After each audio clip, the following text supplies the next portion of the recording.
한 여자입니다. 최근 1년 동안 제게 많은 일이 일어났는데 들어주세요. 저는 남편과 대학 때 만나서 4년 동안 연애를 통해 결혼까지 하게 되었어요. 제가 어렸을 때부터 발목이 안 좋아서 오래 걷거나 그러지를 못해요.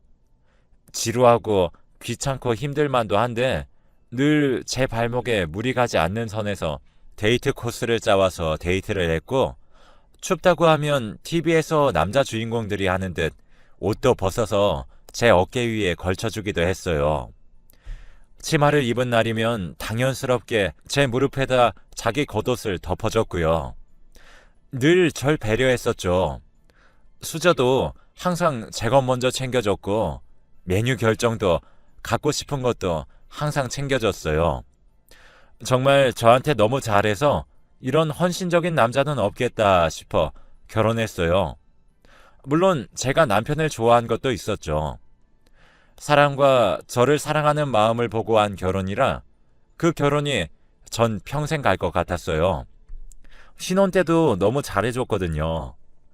항상 본인보다 제가 먼저 아플까봐 걱정해주고 다칠까봐 걱정해주고, 친구 사이 같은 부모님과 다르게 정말 이런 게 사랑이구나 하는 생각이 들게끔 저를 끔찍히 여겼어요. 저도 남편을 아주 사랑해줬고요. 그러다가 제 무릎이 아파졌어요. 어렸을 때 발목 인대가 파열된 이후 그때부터 발목이 고질병이 될 정도로 아팠었는데, 나이가 드니 발목에 관절염이 왔고 그게 무릎까지 올라온 거라고 하더라고요. 꾸준한 운동과 적당한 등산을 의사 선생님께서 추천해 주셨어요. 그 길로 남편은 산악 동호회를 알아봤고요. 주말마다 회사 다니느라 바쁠 텐데도 꾸준히 저와 등산을 다녀줬어요. 덕분에 산악 동호회에 들어간 지 얼마 되지 않아 인꼬 부부로 소문이 나서 언니 동생들이 질투할 정도였어요. 괜히 다들 자기 남편한테 저희 남편 보고 배우라고 하니 내심 기분이 좋더라고요. 늘 제가 먹는 약들 챙겨서 동호회 다녀왔고 하루도 빠지지 않았죠. 하루는 미혼인 동생이 와서 제게 슬쩍 물었죠. 언니, 솔직히 말해봐요. 언니네 남편이랑 싸운 적 있어요? 사실 없거든요. 남편이랑 저는 궁합도 잘 맞고 서로 배려하는 타입인데다가 워낙 남편이 저한테 맞춰주니 싸울 틈이 있어야 싸우죠. 그래서 없다고 하니 솔직히 말하라고 난리도 아니었어요. 진짜 없다고 말했죠. 그랬더니 동생이 정말 놀라면서 자기도 결혼하고 싶다는 생각이 언니네 보면 딱 든다고 하더라고요. 평소엔 아무 생각 없고 미혼으로 사는 것도 나쁘지 않다고 생각하다가도 언니네만 보면 너무 결혼이 하고 싶다지 뭐예요. 너무 웃기고 귀여워서 그냥 웃어 넘겼는데 동호회 사람들이 내기를 했나 봐요. 저희 부부가 싸운 적이 있는지 없는지 그걸로 말이에요. 사람들이 참 할 일도 없다 싶었지만 또 기분이 슬쩍 좋아지는 거 있죠. 싸운 적이 있나 없나로 내기를 할 정도로 우리 부부가 그렇게 사이가 좋아 보이나 싶기도 하고, 우리 남편이 더더욱 자랑스럽고 사랑스러워졌어요. 그리고 그 다음 주에 또 등산을 하러 갔어요. 근데 그날따라 컨디션이 안 좋았는지 등산하는 것이 좀 힘들더라고요. 중간중간 남편이 물도 권하고 쉬엄쉬엄 하라며 같이 보폭을 맞춰줬지만 결국 열도 조금 나고 계단에 걸려 넘어졌죠. 그때 무릎이 너무 아프더라고요. 눈물이 났어요. 그걸 보더니 남편이 절 업고 산을 내려갔어요. 남편에게 업혀 산을 내려가는데 남편의 목에 땀이 송글송글 맺히는 게 보이는 거예요. 남편은 인상 한번 찌푸리지 않고 여보, 너무 가볍다 하며 여보 업을 수 있어서 너무 좋다. 그래도 아프면 안 돼. 알았지? 하는데 너무 울컥했어요. 날 이만큼 사랑해주는 사람이 있어서 다행이다 싶더라고요. 그래서 그날 남편한테는 정말 애교도 부려줬죠. 동호회 사람들은 넘어진 절 걱정하고 제 몸 상태를 걱정하면서도 저희 부부를 장난식으로 타박했어요. 그렇게 사이가 좋으니 본인들의 옆구리가 다 시리다고 책임지라고 농담을 해주었죠. 아프고 어지러웠지만 정말 행복한 순간이었죠. 누가 넘어지고 열이 조금 난다는 이유로 절 업어서 산을 내려오겠어요? 그것도 불평 한 번 없이 말이에요. 그렇게 주말이 지나고 월요일 아침이 밝았죠. 평소와 다를 것 없이 남편이 출근하고 전 집에 있는데 남편에게서 문자가 왔어요. 선물 하나가 도착할 거라고. 저는 갸우뚱했어요. 기념일도 아니고 제 생일도 남편 생일도 아니었거든요. 무슨 선물일까 두근거렸는데 초인종이 울리면서 자기가 이 집 가정부라는 거예요.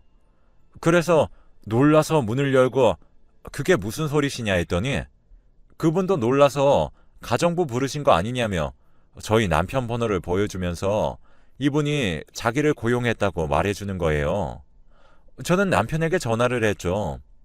갑작스럽게 가정부라니 너무 당황스러웠거든요. 그런데 남편한테 그 이유를 듣고 눈물이 났어요. 제가 평소 집안일을 하는 것을 힘들어했어요. 무릎 때문에 무릎 꿇고 걸레질을 하거나 설거지를 할 때 허리를 숙여야 해서 집안일을 조금 힘들어했더니 가정부를 드린 거예요. 절 위해서 말이죠. 힘든 티를 낸 적도 없는데 제가 힘들어하는 것을 언제 본 건지 너무 감동이었죠. 힘들다고 저를 위로한 것도 아니고 가정부 고용이라니 정말 제 남편한테 너무 고맙고 또 미안해졌어요. 가정부로 들어오신 분은 일을 곧잘 하셨어요. 일 처리도 깔끔하고 꼼꼼하고 무엇보다 굉장히 싹싹했어요. 일을 찾아서 하고 40대로 젊어서 그런지 체력도 좋고 웃을 때 참 예쁜 사람이었던 것 같아요. 웃을 때 더 빛나는 사람이었죠. 남편이 고용주여서 남편한테서 월급을 받았고 일에 대한 피드백도 남편을 통해서 받았죠. 남편이 그런 쪽으로는 빠삭하고 꼼꼼한 편이라 저도 그 일을 남편한테 맡겼죠. 덕분에 저는 무릎을 치료하고 재활하는데 조금 더 신경을 쓸 수 있었죠. 친한 동호회 동생한테도 이 일을 말했는데 그게 소문이 났나 봐요. 주말에 가니 또 다들 저희를 부러운 눈초리로 쳐다보시며 제게 복 받았다며 축하한다고 난리가 났어요. 남편은 그걸 보면서 제게 귓속말로 말했어요. 저를 만난 자기가 제일 복 받은 사람이라면서요. 너무 스윗하지 않나요? 이런 사람은 이 세상에 또 없을 거란 생각을 했어요.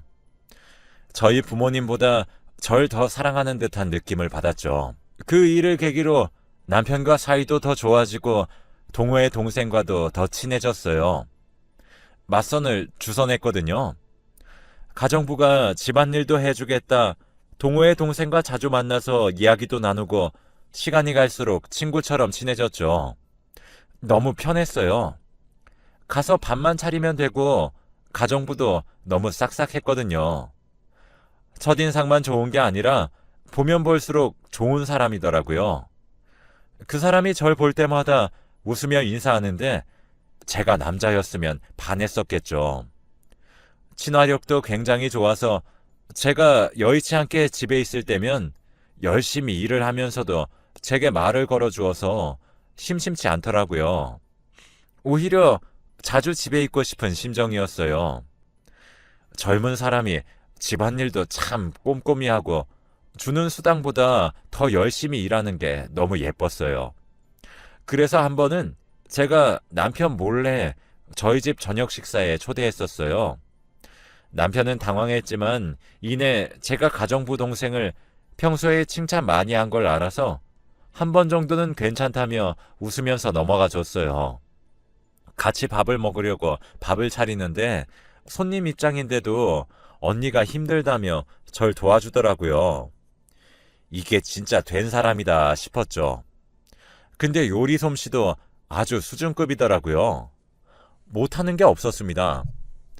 요리를 도와주는 와중에도 살갑게 사장님이 못 드시는 음식은 무엇냐 하며 나중에 반찬해서 드리겠다고 하면서 저희 음식 취향까지 물어보고 음식을 준비했어요.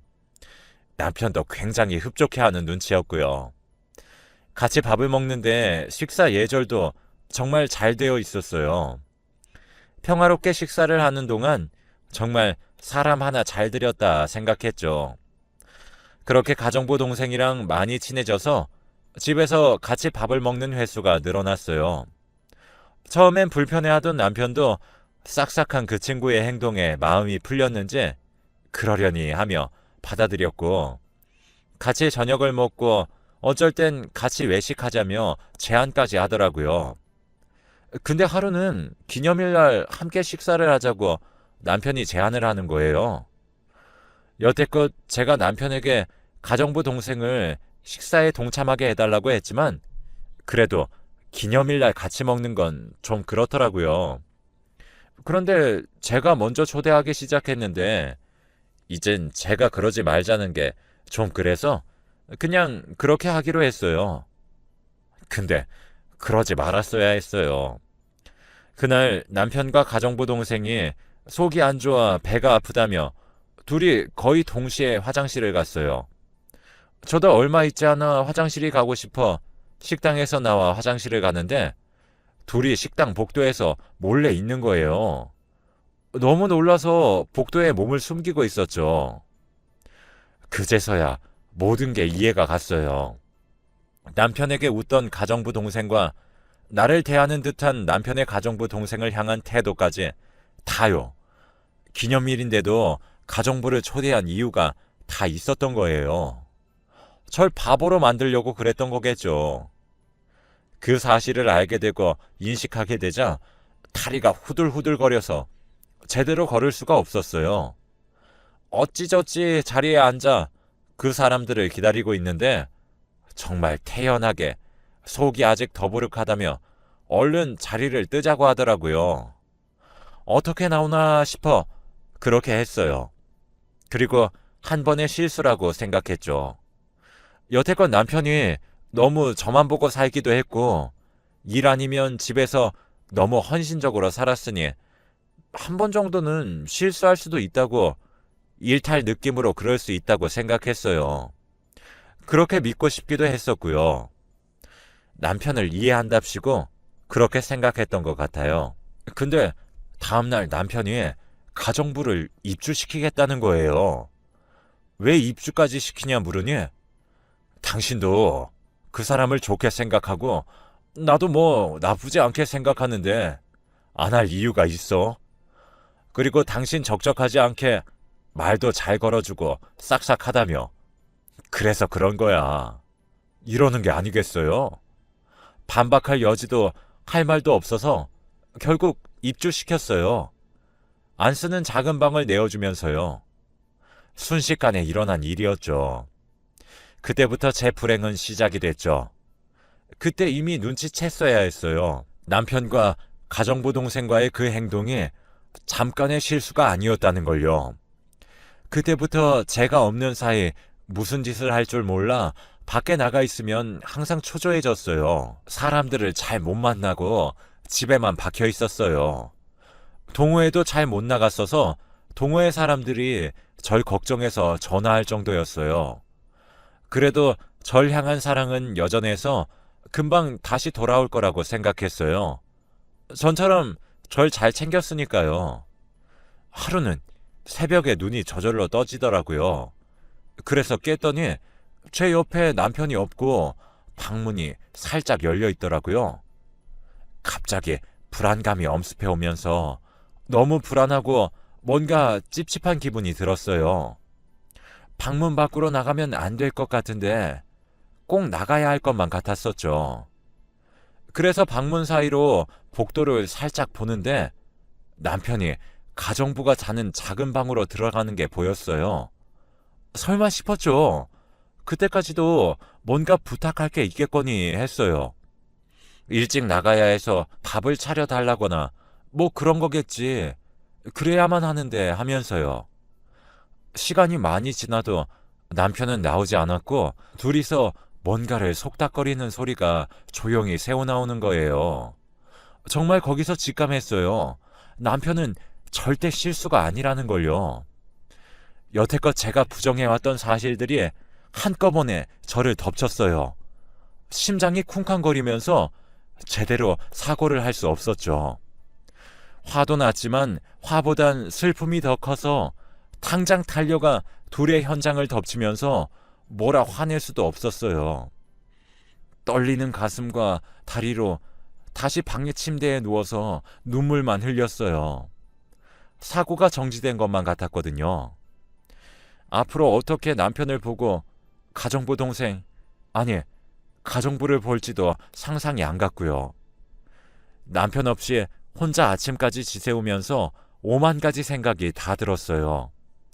언제부터 바람을 피웠는지부터 일부러 내연녀를 가정부라고 속이고 집에 데려와서 여태껏 그런 건지 아니면 둘이 처음부터 눈이 맞았던 건지 머릿속이 복잡했어요.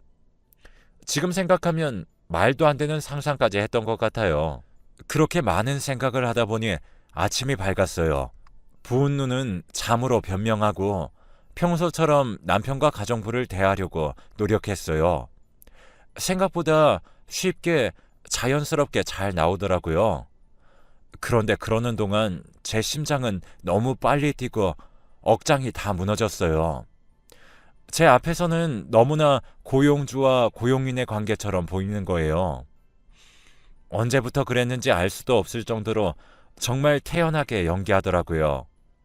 그리고 가정부가 언니 하면서 제 팔을 잡았어요. 그런데 저도 모르게 탁 내쳐버린 거 있죠? 정말 반사적으로 그렇게 된 거라 저도 남편도 가정부도 정말 당황했죠. 피곤해서 지금 예민한 상태라며 둘러대고 미안하다며 다시 방으로 들어갔어요. 근데 제가 미안할 필요가 없다는 걸 새삼 깨닫게 되어서 바람핀 연놈들한테 눈치 보는 제 처지가 너무 서러워서 또 한 번 펑펑 울었어요. 초라했어요.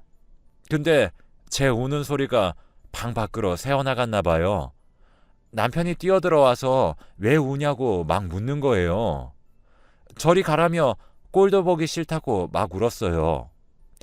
남편은 당황해하고 가정부도 들어와서 무슨 일인지 보고 난리도 아니었죠.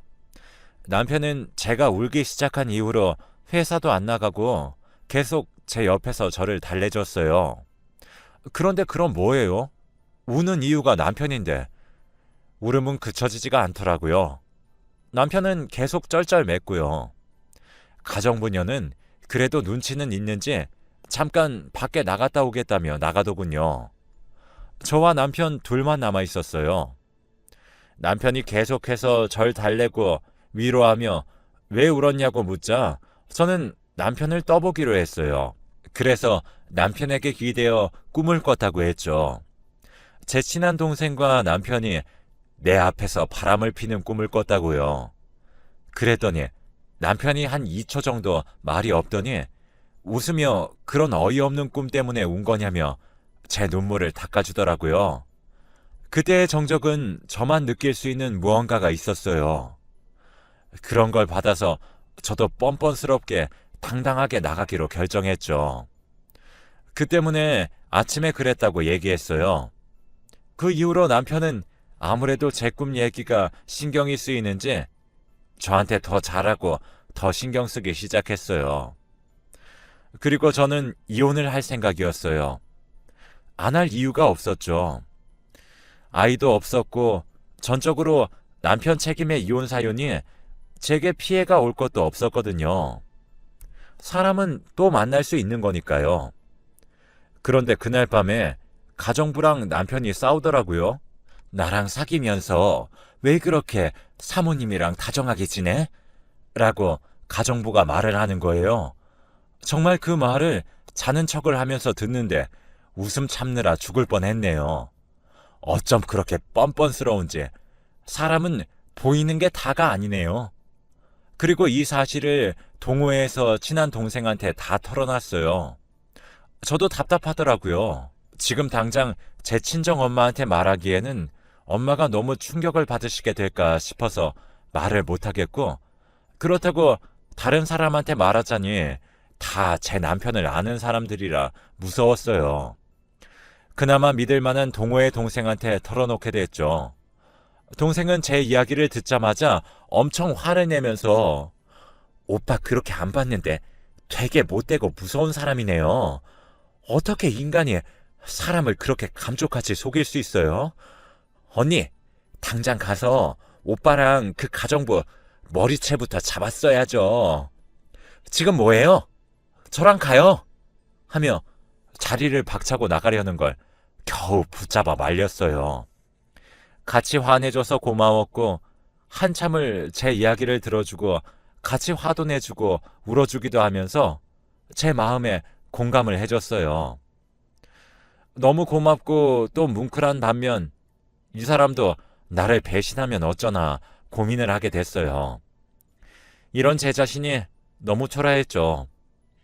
그걸 이야기하자 그럴 수 있다며 당연한 거라고 또 저를 위로해주고 이혼하는 걸 도와주겠다고 저한테 말을 해줘서 너무 고마웠어요. 그 친구가 동창과 지인 중에 아는 사람들 싹 다 끌어모아 여러 변호사를 소개해줬고 그 변호사 중에서 후기가 좋은 사람들만 또 리스트를 동생이 뽑아서 저한테 주더라고요. 그 중에 제가 마음에 드는 사람을 고를 수 있도록 해줬어요. 그 친구의 손님이라 더 신경을 써주는 느낌이 강하게 들어서 사람 하나라도 내 옆에 남아서 다행이라는 생각을 했죠. 그리고 바람핀 증거를 잡아야 한다길래 매일 밤 몰래 녹음기를 켜놓고 증거를 모아뒀어요. 그랬더니 어느새 사진은 수십 장이 넘어가고 녹음 파일도 거의 20개가 넘어갔어요. 변호사님이 이 정도면 충분하다고 하셨고 이제 이혼 소송을 할 일만 남았다고 하셔서 그렇게 했죠. 여태껏 참아오고 모른 척한다고 다 뒤집어졌던 제 속을 알고 있었던 동호회 동생은 동호회에다가 남편이 아주 더럽게 바람을 피고 다녔다는 소문을 다 냈어요. 그리고 저는 밤에 두 사람의 현장을 덮쳤죠. 그리고 두 년놈들의 머리채를 잡으면서 니들이 그러고도 사람이냐? 하며 이혼 소송을 하겠다고 난리를 피웠죠. 아마 아파트 주민들도 다 들으셨을 거예요. 그날 제가 하도 소리를 지르고 뭘 던지고 그래서 민원이 들어왔었거든요.